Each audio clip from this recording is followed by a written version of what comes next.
Hey everybody, Tom here from Army Roofing. Just sheeting another roof here in Ladner, BC. See all new plywood. And then we're going to be shingling it with dual black shingles. It's coming along really nicely.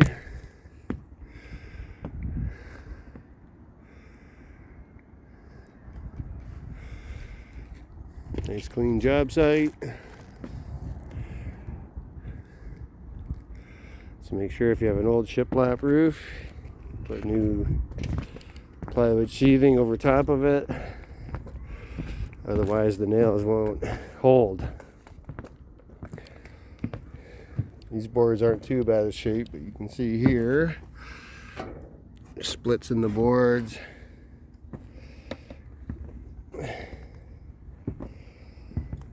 So it's always better to go with a new plywood sheathing.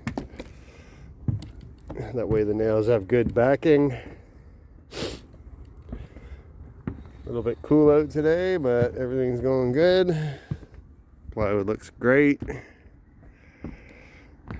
So if you're in the Delta, British Columbia area, call Army Roofing 778-686-7663 or visit us at armyroofing.com. Bye for now.